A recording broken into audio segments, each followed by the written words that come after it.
नमस्कार साथियों, smart scholar YouTube channel में आपका स्वागत है। पिछली क्लास में हम लोगों ने नीति निर्देशक तत्वों को पढ़ा है और आज की क्लास में हम नीति निर्देशक तत्वों से संबंधित प्रश्न को हल करेंगे। इस प्रैक्टिस सेट में 20 एमसीक्यू क्वेश्चन को हमने रखा है, जो कि आपकी विभिन्न परीक्षाओं के दृष्टि से बहुत महत्वपूर्ण हैं। यदि आप इन प्रश्नों को प्रैक्टिस कर लेते हैं तो परीक्षा हाल में यदि नीति निर्देशक तत्वों से संबंधित कोई प्रश्न आएगा तो उसे आप आसानी से हल कर लेंगे। तो चलिए सबसे पहले हम शुरुआत करते हैं कि पहला क्वेश्चन क्या है। पहले क्वेश्चन में यह पूछा गया है कि राज्य के नीति निर्देशक तत्व कहाँ के संविधान से लिए गए हैं। विकल्प ए कनाडा, स्विट्जरलैंड, आयरलैंड और ग्रेट ब्रिटेन। तो जो नीति निर्देशक तत्व हैं वो आयरलैंड के संविधान से हमारे संविधान निर्माताओं ने लिया है। और आयरलैंड के अलावा भारत में वर्तमान समय में नीति निर्देशक तत्वों का उल्लेख है अन्य किसी देश के संविधान में नहीं है। अब चलिए हम लोग दूसरे प्रश्न को हल करेंगे कि संविधान के कौन से अनुच्छेद में नीति निर्देशक तत्व वर्णित हैं। तो 14 से 32, 14 से 28, 36 से 51 व अनुच्छेद 40 से 48 तक तो नीति निर्देशक तत्वों का उल्लेख 36 से 51 तक उल्लिखित है। तीसरा प्रश्न यह है कि संविधान के किस भाग में नीति निर्देशक तत्वों का उल्लेख किया गया है। भाग 3, भाग 4, भाग 7 व भाग 8। तो आप लोग ध्यान से पढ़ लीजिए और इसका उत्तर बताइए।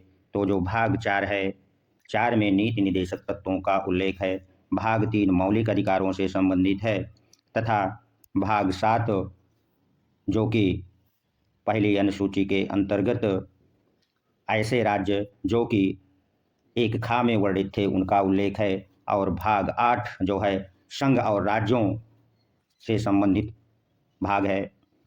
यहाँ पर 8 में संघ और राज्यों का उल्लेख है।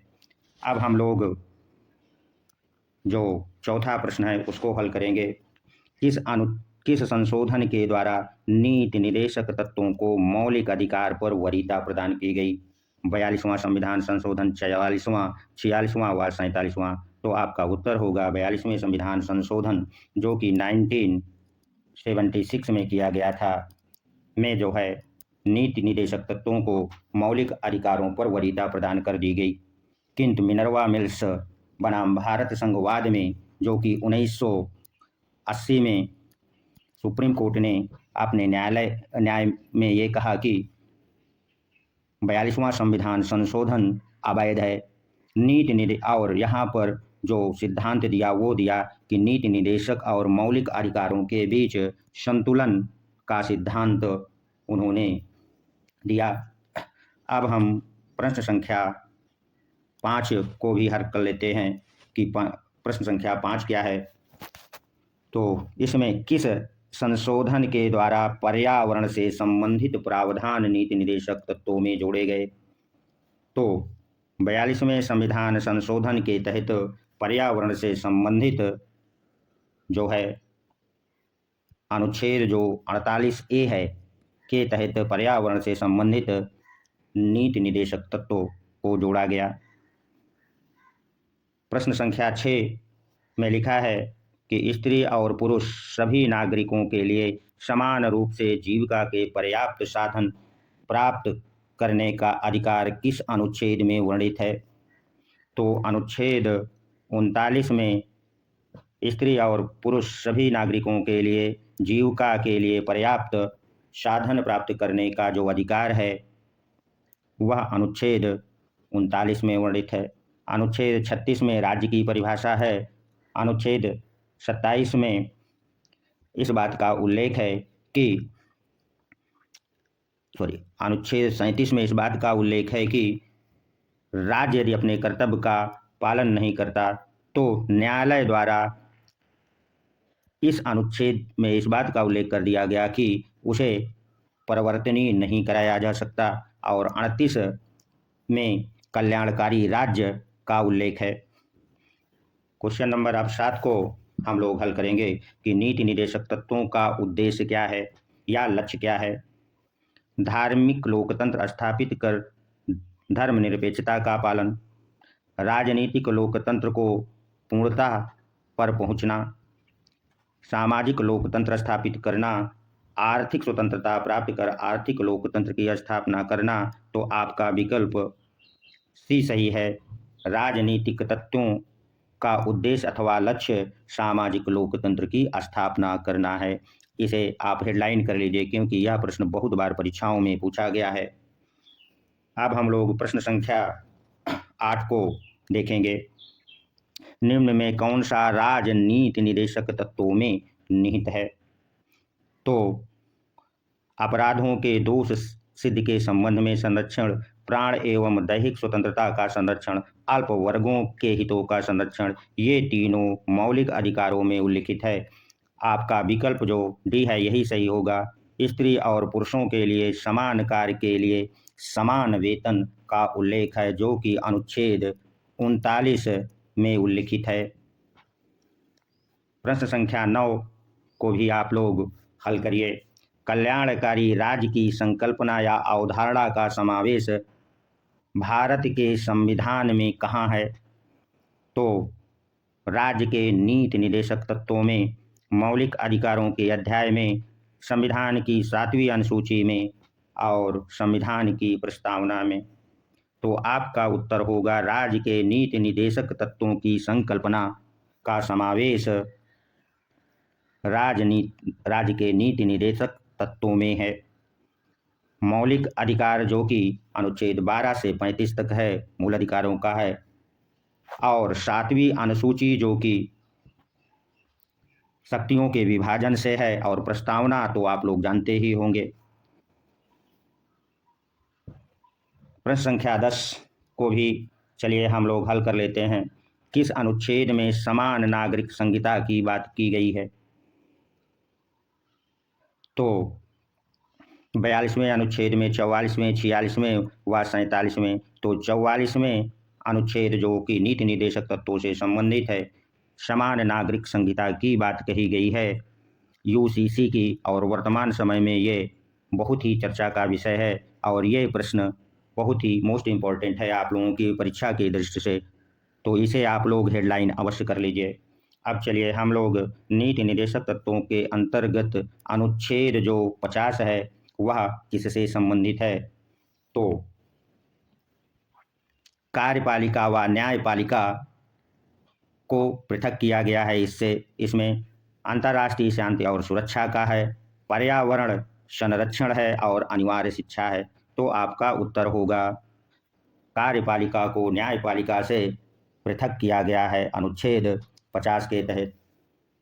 अंतर्राष्ट्रीय शांति एवं सुरक्षा का उल्लेख अनुच्छेद 51 में है, पर्यावरण संरक्षण का उल्लेख 48 में है और अनिवार्य शिक्षा का उल्लेख जो कि अनुच्छेद 45 में वर्णित है। मौलिक अधिकार और नीति निदेशक तत्वों में क्या अंतर है, ये आपको बताना है। मौलिक अधिकार वाद योग्य हैं, ये सही है। नीति निदेशक वाद योग्य नहीं है, अर्थात विकल्प ए भी सही है। मौलिक अधिकार कानूनी हैं, ये सही है। नीति निदेशक तत्व नैतिक हैं, ये भी बिल्कुल सही है। मौलिक अधिकार राजनीतिक लोकतंत्र की स्थापना करते हैं, जबकि नीति निदेशक तत्व सामाजिक व आर्थिक लोकतंत्र का प्रतीक है। इसका मतलब है कि ए, बी और सी तीनों विकल्प सही हैं। हमारा उत्तर विकल्प डी होगा। क्वेश्चन नंबर 12 को आप लोग बड़े ध्यान से पढ़ लीजिए। इसमें दो चीज़ों को आपको ज्ञान हो जाएगा, एक तो मौलिक अधिकार क्या है और नीति निदेशक तत्व क्या है, दोनों की जानकारी यहाँ से आपको मिल जाएगी। अब चलिए प्रश्न संख्या 13, बंधुआ मजदूरी अधिनियम संसद द्वारा पारित किया गया था। कब किया गया था? 1976 में। प्रश्न संख्या 14 में निम्न में कौन एक राज्य के का नीति निदेशक तत्व नहीं है? यदि हमारी क्लास को आपने पढ़ा होगा तो इसका उत्तर आप बड़ी आसानी से दे लेंगे। मद निषेध, गौ संरक्षण, पर्यावरण संरक्षण और 14 वर्ष की आयु के बच्चों को निःशुल्क शिक्षा। तो मद निषेध को छोड़ करके बाकी ये तीनों तत्व नीति निर्देशक तत्वों में उल्लिखित है। पर्यावरण संरक्षण 48 में है। 14 वर्ष की आयु के बच्चों को निःशुल्क शिक्षा का उल्लेख 45 में है। और अब हम प्रश्न संख्या 15 पर विचार कर लेते हैं कि भारत में निम्न में किस के अंतर्गत पंचायती राज प्रणाली की व्यवस्था की गई है? मौलिक अधिकार के अंतर्गत? बिल्कुल नहीं। मौलिक कर्तव्य के अंतर्गत? बिल्कुल नहीं। चुनाव आयोग अधिनियम? बिल्कुल नहीं। आपका उत्तर होगा राज्य नीति निदेशक तत्व के अंतर्गत पंचायती राज की व्यवस्था की गई है और इससे संबंधित अनुच्छेद 40 है। अब हम लोग प्रश्न संख्या 16 को भी हल कर लेते हैं। इसमें क्या लिखा हुआ है? तो निम्न में कौन एक राज्य के नीति निदेशक सिद्धांतों में शामिल है? राज्य देश के पर्यावरण के संरक्षण तथा संवर्धन का प्रयास करेगा।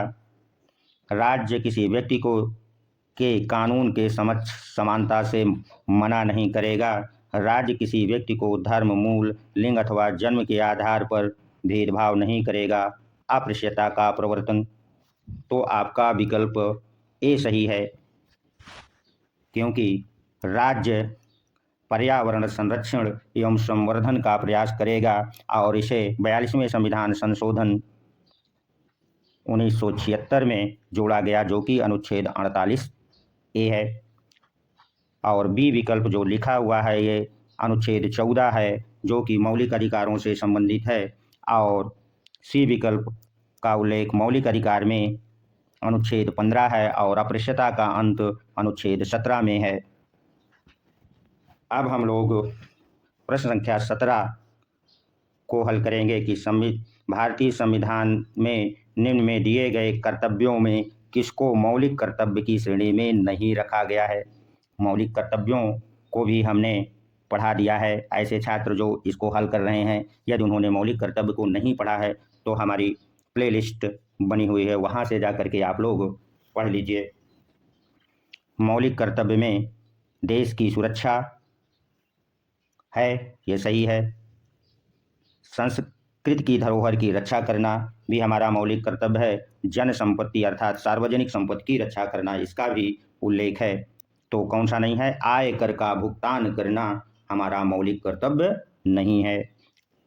अब प्रश्न संख्या 18 को ध्यान से पढ़िए।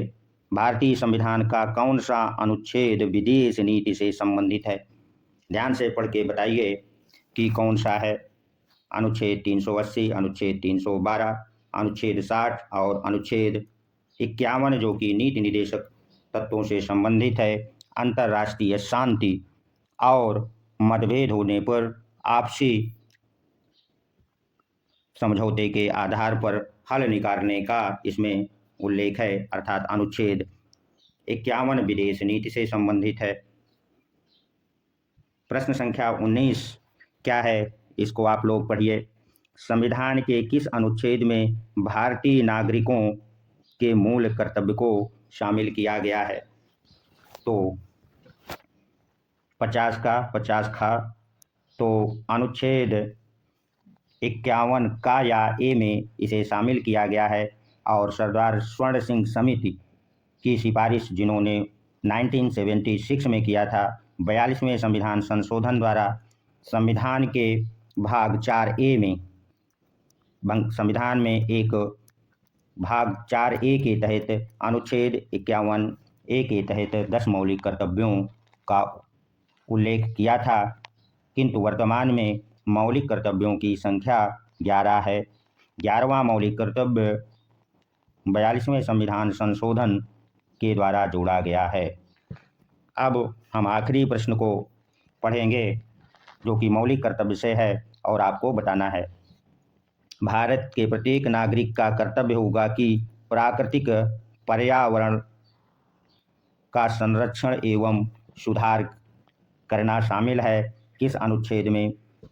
तो अनुच्छेद 51A जो मौलिक कर्तव्यों का उल्लेख करता है में शामिल है।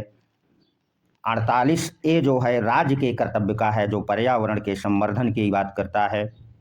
यदि यह वीडियो आपको अच्छा लगा है तो इसे सब्सक्राइब अवश्य कर दें, लाइक कर दें, ताकि इसी तरह हम आपको प्रैक्टिस सेट लाते रहें। धन्यवाद, मिलते हैं अगले वीडियो में।